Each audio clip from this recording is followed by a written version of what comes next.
大嫌い. Sabit yang dipakai kakek berbaju zirah hitam itu kelihatannya serem, tapi aslinya belum sempurna. Senjata itu cuma hasil olahan energi iblis dari zirah yang dia pakai. Masalahnya si kakek itu bukan iblis asli, jadi energi jahat yang dia pakai setengah-setengah. Karena itu, sabit yang kebentuk juga cacat. Tapi plot twist, dari alis kakek itu muncul ilusi jiwa iblis beneran. Ini bukan abal-abal, ini potongan jiwa iblis asli. Begitu jiwa itu masuk ke sabit, semuanya langsung berubah. Sabitnya naik kelas, auranya ganti total, dao iblisnya aktif. Sekarang itu bukan sabit biasa, tapi sabit iblis seutuhnya. Bahkan logam biasa aja bisa dipelintir jadi senjata iblis. Apalagi sabit yang lahir dari energi iblis murni. Di sisi lain, Wang Lin gak kalah gila. Dari jarinya, dia ngelepasin energi pedang Tiang Tanghu. Begitu keluar, dunia kayak di pause. Langit kayak berubah warna, aura menekan segalanya. Angin berhenti muter, hujan jatuh tanpa daya, petir hitam bubar. Sungai neraka langsung balik ke tubuh Wang Lin. Semua jurus yang barusan kelihatan OP mendadak jadi figuran. Kenapa? Karena ini bukan sekedar energi pedang. Ini Dao Ling Tianhu, Dao satu arah. Tirani absolut. Ling Tianhu itu orang paling songong di zamannya. Hidupnya isinya nindas orang, dan semua kesombongan itu nyatu di energi pedangnya. Begitu pedang ini muncul, semua dao lain otomatis langsung minggir. Gak boleh ada yang nyuri spotlight.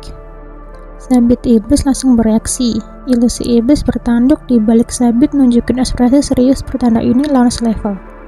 Sabit bergetar, aura iblis meledak, lalu nyeruduk Wang Lin tanpa ragu.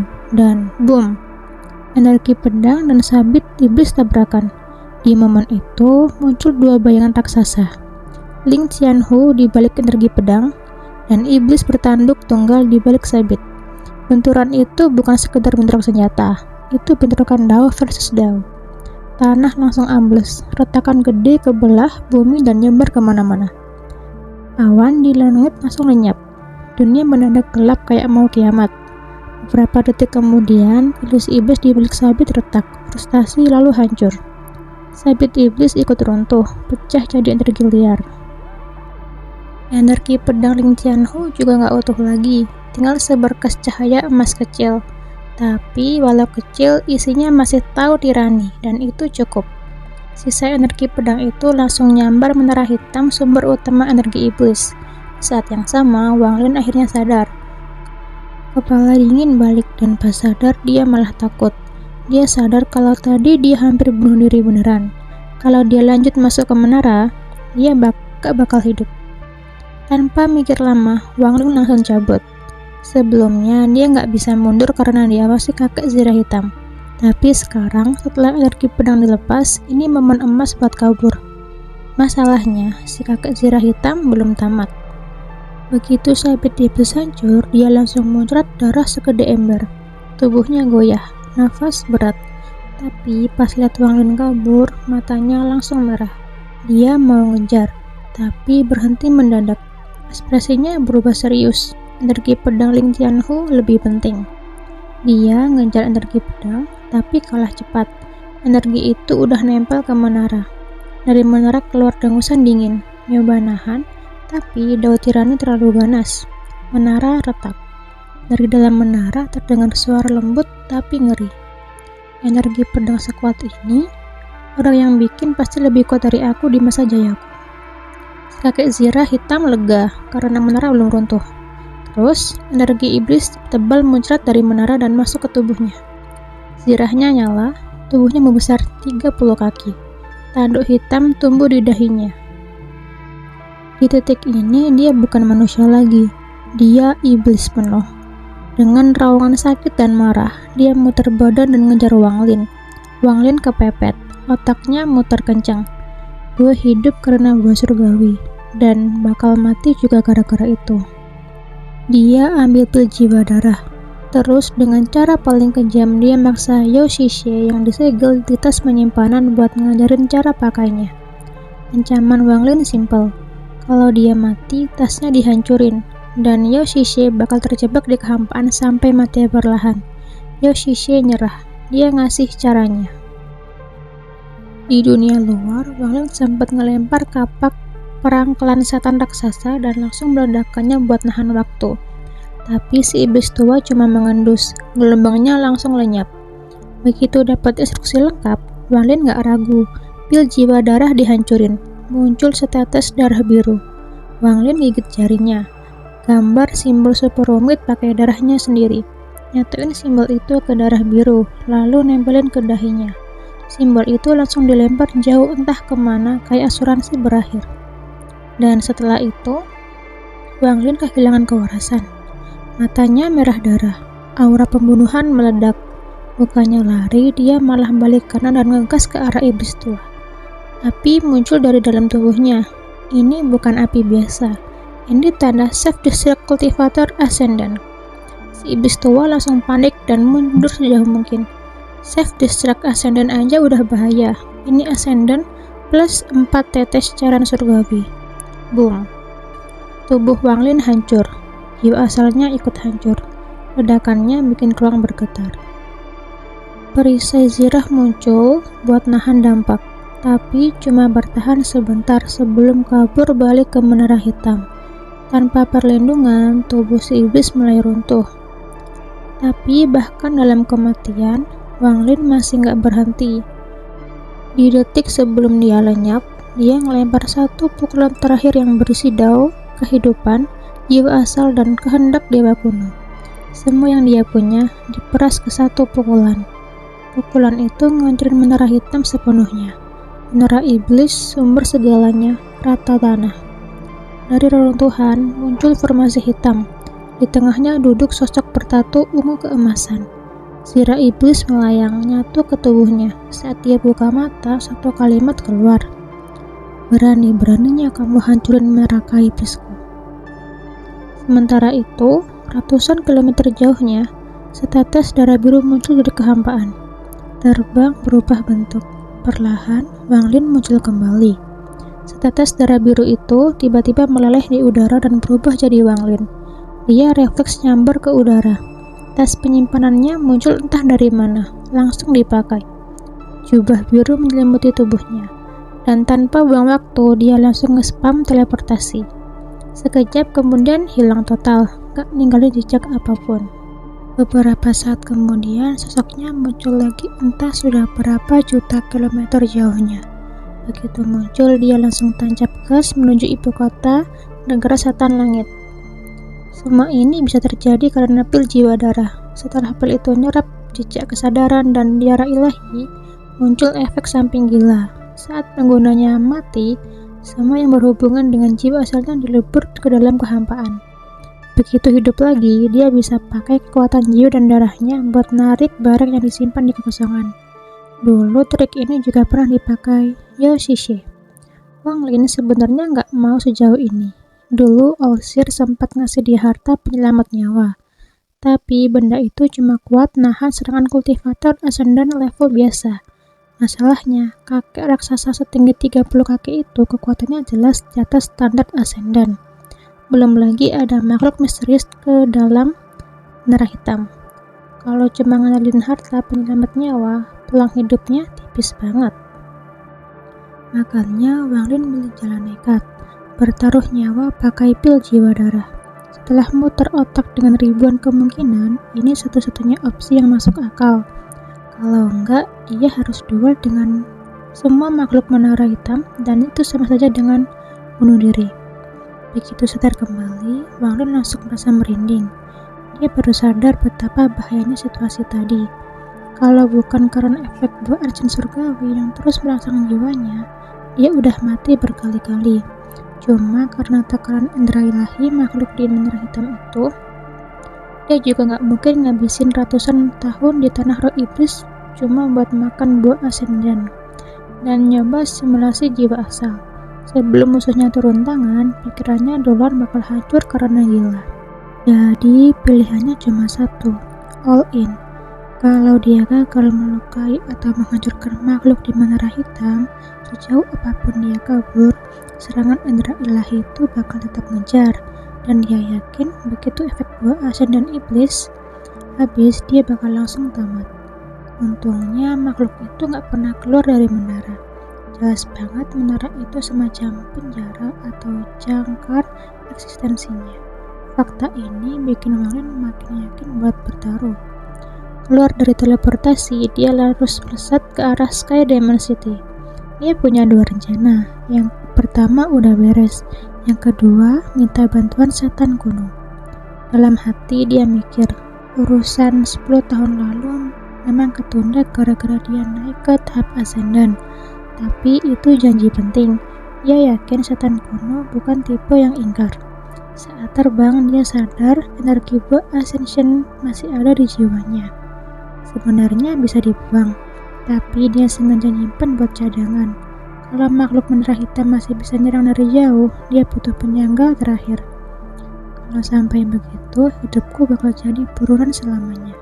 Hukumannya pahit. Di dunia kultivasi nggak ada yang benar atau salah. Yang ada cuma kuat atau mati. Anehnya, setiap kali keluar dari teleportasi, energi spiritual surgawinya langsung keisi penuh lagi.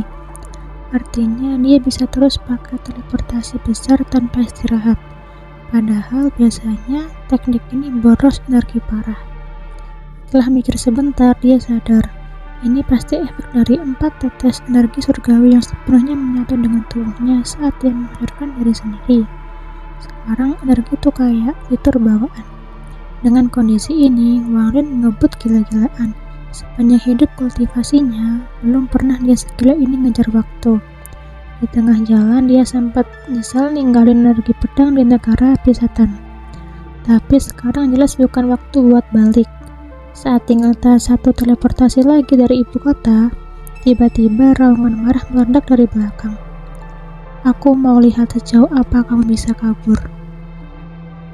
Seorang pria raksasa berzirah muncul sekitar 10.000 kaki di belakangnya. Auranya berat, penuh tekanan, mata pria itu menyala, dan iblis langsung menyelimuti tubuhnya. Warren kaget dan langsung teleport. Tapi sebelum benar-benar menghilang, dia menyerah dan jatuhnya bercopot. Ling Xianhu? Begitu muncul lagi 50 km dari ibu kota, Warren langsung mikir cepat. Bukan Ling Xianhu. Wajahnya mirip, tapi lebih muda, auranya beda, dan ada detail yang gak cocok. Mirip, tapi bukan orang yang sama. Belum sempat dia mikir lebih jauh, pria itu udah muncul lagi dari kehampaan. Dengan nada mengajak, dia berkata, "Kenapa berhenti lari?" Energi iblis menyembur dari jari-jarinya. Warren tiba-tiba nanya, "Siapa Ling Xianhu buatmu?" Tangan pria itu berhenti, matanya kosong sesaat. Ling Xianhu, nama yang terasa familiar.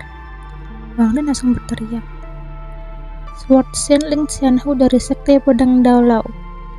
Kebingungan pria itu makin parah, sampai tiba-tiba jiwa iblis muncul di dahinya. Tatapan ganas langsung mengarah ke Warren, disusul jeritan tajam yang bikin udara bergetar.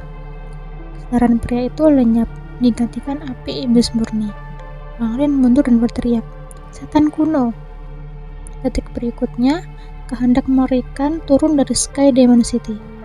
"Kamu telat puluhan tahun," suara setan kuno menggema. "Pinjamkan darahmu." Tanpa bisa nolak, darah Warren keluar dari pori-porinya, membentuk sosok manusia. Kesadaran setan kuno turun ke tubuh darah itu. Warren langsung limbung, pucat, dan buru-buru menelan pil lalu bermeditasi buat bertahan. Jiwa iblis ditahi pria berzirah menjerit parah. Dia pakai bahasa kuno yang enggak dimengerti manusia. Bayangan darah berubah jadi sosok bertanduk dua, matanya dingin dan penuh kekuasaan. "Kamu cuma satu dari 9 serpihan jiwaku," katanya tenang. "Kenapa aku enggak boleh menghalangimu?" Warren membuka mata, ekspresinya berat. Itu bahasa para dewa kuno. Jiwa iblis di tubuh raksasa akhirnya nongol penuh dan langsung tatap setan kuno yang lahir dari darah Warren. Begitu mereka saling kunci, iblis itu jeritannya tajam banget sampai udara terasa ketusuk. Habis itu dia nyambung lagi ke badan raksasa. Mata besarnya nyala api iblis. Auranya langsung naik berkali-kali lipat. Sekali melangkah, bayangan raksasa roh iblis muncul di belakangnya. Bikin langit terasa makin gelap dan berat. Setan kuno versi darah Wanglin juga langsung bereaksi. Mata iblisnya nyala. Dia cuma ngelambain tangan dan santai, tapi efeknya nggak santai sama sekali. Kabut iblis tebal langsung nutup langit. Muterin raksasa itu lalu naik ke udara.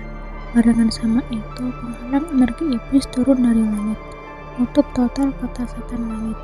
Intinya, arena duel dikunci. Gak ada yang bisa kabur. Pertarungan dua monster ini langsung pecah di langit.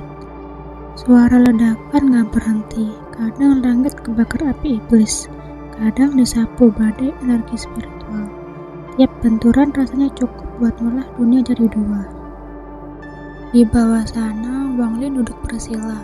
Kelihatannya dia kultivasi, tapi sebenarnya matanya mantengin duel itu terus.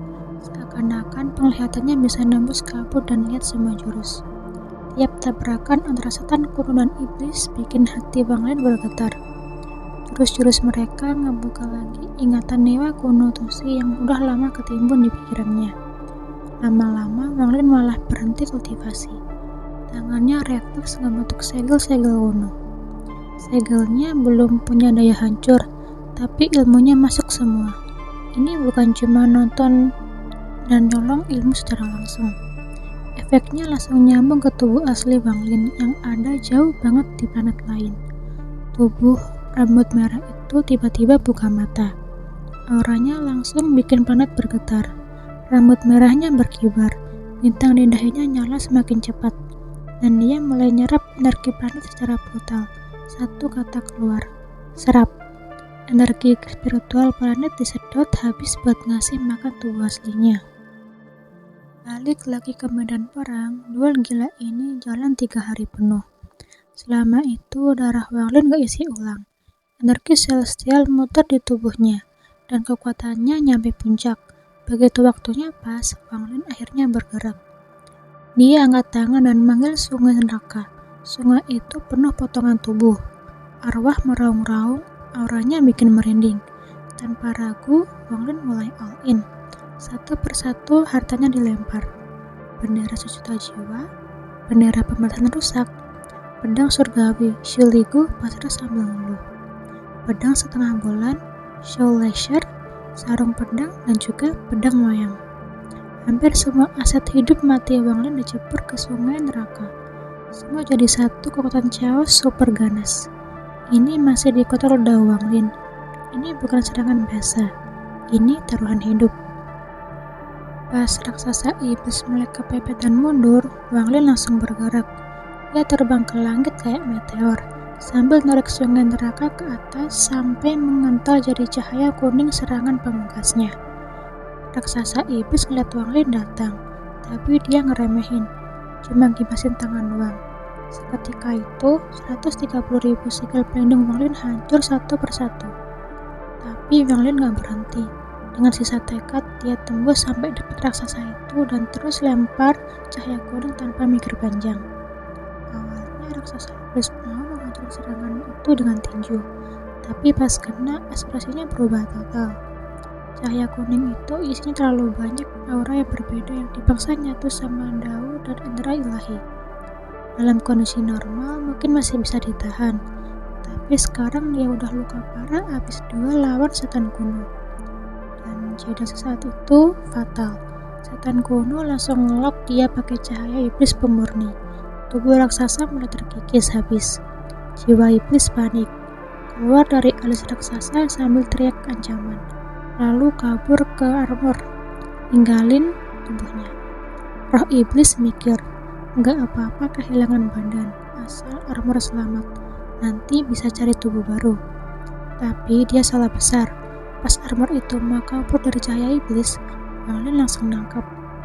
Dia udah siap dari awal. Buah surgawi terakhir diaktifin. Matanya berubah merah darah dan dia masuk mode gila maksimal. Jiwa iblis terpaksa nyerbu ke tubuh Wanglin buat duel langsung di jiwa asal. Armor hitam langsung ngebungkus Wang Lin. Rambutnya berkibar tanpa angin. Auranya meledak dan duel pun dimulai. Setan kuno ngeliat semua ini sambil senyum puas. Dia ngakui semua dihitung Wang Lin dari awal. Dia tahu setan kuno bakal bantu di titik terakhir. Kalau enggak, rencananya pasti gak bakal sejauh ini. Akhirnya setan kuno turun tangan, nyeret Wang Lin dan sisa tubuh raksasa iblis, lalu kabur ke danau naga di luar kota setan langit. Di luar planet budidaya peringkat 7 Tianyun, di tengah kehampaan ruang angkasa yang sunyi dan dingin, sebuah pedang melesat cepat membelah kehampaan. Di atas pedang itu berdiri seorang wanita berjubah ungu. Nafasnya berat, wajahnya pucat, dan darah segar menetes dari sudut bibirnya. Di belakangnya, 3 wanita berjubah warna-warni mengejar tanpa ampun. Jarak mereka semakin dekat. Salah satu pengejar mencibir dingin. Suaranya menggema di kehampaan. Ia menertawakan nasib wanita berjubah ungu itu. Menyebutnya pengkhianat sekte api air surgawi. Mencuri harta mencuci milik master sekte junior. Baginya, pelaran ini hanyalah perlawanan sia-sia. Planet 5 elemen tempat mereka berasal juga planet budidaya peringkat 7. Mau lari kemanapun, nasibnya sudah ditentukan. Wanita berjubah ungu menggertakkan gigi. Racun Gu di tubuhnya sudah lama aktif. Sepanjang pelarian, ia memaksa diri menekannya. Tapi kini tubuhnya hampir tak sanggup lagi. Yang paling menyakitkan bukan racun itu, melainkan kenyataan bahwa ia dikhianati oleh saudari seperguruannya sendiri. Andai tidak ada pengkhianatan itu, ia harusnya sudah lama lolos. Tubuhnya kini seperti lampu kehabisan minyak. Energinya kacau. Kesadarannya goyah. Ia memuntahkan seteguk darah lagi. Pedang di bawah kakinya bergetar hebat.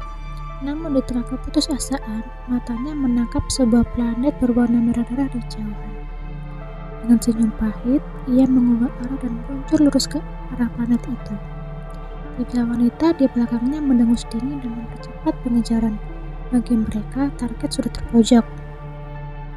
Begitu wanita berjubah ungu menembus atmosfer planet merah darah itu, tekanan aneh langsung menyelimuti tubuhnya. Saat mendekati permukaan, ia melihat sebuah pavilion merah berdiri sunyi, seolah tak pernah disentuh waktu. Dari dalam pavilion itu, seorang pria berjalan keluar perlahan. Rambutnya merah, alisnya merah, jubahnya merah. Ia langsung tenang tanpa memancarkan sedikit pun energi spiritual. Namun justru ketenangan itu memancarkan keagungan mencekik, seperti keberadaan yang tidak pernah bisa diganggu-gugat. Tatapannya dingin saat menyapu wanita berjubah ungu dan pengejarnya. Lalu dengan suara datar tanpa emosi, dia berkata satu kata, "Pergi." Ekspresi ketiga wanita pengejar langsung berubah. Salah satu buru-buru melangkah maju, berbicara dengan sopan penuh kehati-hatian, menjelaskan bahwa mereka hanya menjalankan urusan sekte untuk menangkap pengkhianat. Mereka berharap pria itu tidak ikut campur. Namun kilatan dingin muncul di mata pria berjubah merah. Tanpa sepatah kata lagi, ia mengibaskan lengan majunya. Angin besar meraung. Dalam sekejap, ketiga wanita itu terlempar keluar dari planet bintang darah. Bahkan tak sempat berteriak. Mereka lenyap dari pandangan, seperti debu tertiup badai. Pria berjubah merah menoleh kembali ke wanita berjubah ungu.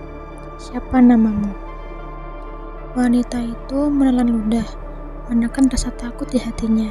Dengan hormat, ia menjawab bahwa namanya Shishin, seorang kultivator dari planet Suzaku, planet budidaya peringkat 6. Di dalam hatinya, ketakutan bercampur syok. Orang di depannya ini terlalu mengerikan, mengusir musuhnya hanya dengan satu gibasan tangan. Planet Suzaku, negara Shu, Cloud Sky Sect. Tempat ini kini jauh berbeda dari masa lalu. Negara Shu telah naik menjadi negara budidaya peringkat 4, dengan wilayah pengaruh terbesar di negara-negara lainnya yang setingkat. Bahkan negara peringkat 5 pun bersikap penuh hormat di hadapan Shu, terutama ketika berhadapan dengan Cloud Sky Sect. Semua ini berawal dari satu nama, Wang Lin. Ratusan tahun lalu, nama itu mengguncang seluruh planet Suzaku. seorang kultivator yang sendirian menciptakan badai yang tak pernah terlupakan. Setelah Cloud Sisek menjadi negara peringkat 4, sekte lama mereka diruntuhkan. Dengan dukungan seluruh negeri, sebuah patung raksasa dibangun dari batu roh berkualitas tinggi. Patung itu menggambarkan seorang pria berpakaian hitam. Ekspresinya tenang dan penuh kerendahan. Meski wajahnya biasa saja, ia memancarkan aura di luar dunia fana. Tangan kanannya membentuk segel misterius, seolah memikirkan takdir langit. Patung itu berdiri menjulang, memancarkan keagungan yang menekan siapapun yang mendekat. Di sanalah Cloud Sisek berdiri, tempat suci bagi para murid, simbol penghormatan bagi seluruh kultivator negara Chu, dan legenda hidup bagi planet Suzaku. Suatu hari, seorang pria tua dan seorang pemuda berjalan menaiki tangga menuju Cloud Sisek. Dari posisi mereka, patung itu terlihat jelas. Pemuda itu menatap dengan mata berbinar, penuh rasa ingin tahu, dan bertanya apakah patung yang sering diceritakan kakeknya. Pria tua itu berdiam lama, matanya penuh kenangan. Ia menjelaskan bahwa alasan kepala Cloud Sisek bisa mencapai tahap formasi jiwa, alasan semua sekte tunduk, alasan para ahli tingkat peringkat 5 bersikap hormat semuanya kepada patung itu. Pemuda itu terkejut. Baginya sulit membayangkan sebuah patung bisa membuat seluruh dunia tunduk. Pria tua itu menghela nafas, lalu menceritakan bahwa legenda Wang Lin. Dalam waktu 200 tahun kultivasi, ia menciptakan kekacauan di Laut Setan, menyelamatkan seorang wanita, membantai satu negara hingga menjadi sungai darah, memusnahkan seluruh keluarga Tang, termasuk alam surgawi, dan memotong lengan Red Butterfly, mengalahkan para jenius, menjadi murid sekte pemurnian jiwa, hancurkan Xie, membunuh leluhur klan setan raksasa, terkenal dalam perang melawan Kian Abadi terbuang, dan memperoleh kristal Suzaku pertama dalam sejarah. Ia bahkan menolak gelar Suzaku dan menyerahkannya kepada Zhou Wutai. Kini Gunung Suzaku bukan lagi tanah suci utama, Cloud Sisek lah yang menjadi pusat dunia. Pemuda itu terpesona. Ia ingin menjadi seperti Wang Lin suatu hari nanti. Ingin tahu kemana legenda itu pergi. Pria tua itu hanya tersenyum pahit. Dia sendiri pernah berurusan dengan Wang Lin, namun yakin bahwa sosok sebesar itu pasti sudah lama. Tiba-tiba raungan harimau mengguncang gunung. Seekor harimau besar bergaris hitam melompat dari bawah gunung menuju puncak. Di punggungnya duduk seorang wanita muda berbaju putih, tampak anggun seperti peri. Namanya Zoro. Ia masih muda, kulitnya cerah, matanya cerdas. Ia duduk santai di atas harimau bernama Little White. Memerintahkannya melaju lebih cepat. Saat tiba di dekat patung, Zoro turun dan menatap patung Wang Lin dengan penuh kerinduan. Ia berbicara lembut, mengatakan bahwa ia telah mencapai tahap formasi inti dan berjanji akan mencapai tahap Nascent Soul. Ia percaya bahwa suatu hari nanti, ia akan layak menerima peninggalan yang ditinggalkan oleh Wang Lin. Dari dalam Cloud Sisek, Tian muncul.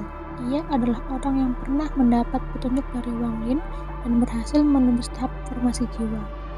Di hadapan patung itu, ia memutuk penuh hormat. Zoro mengatakan bahwa ia akan pergi ke Gunung Suzaku untuk berkultivasi. Atas saran Zhou Wutai, Tian mengangguk, memahami bahwa gadis itu adalah sosok yang melindungi seluruh planet. Ia berjanji akan menyerahkan peninggalan Wang Lin jika Zoro benar-benar mencapai tahap Nascent Soul. Zoro tersenyum, mentepuk kepala Little White lalu pergi dari kejauhan. Sementara itu, di udara, Little White mengaum pelan dalam hati.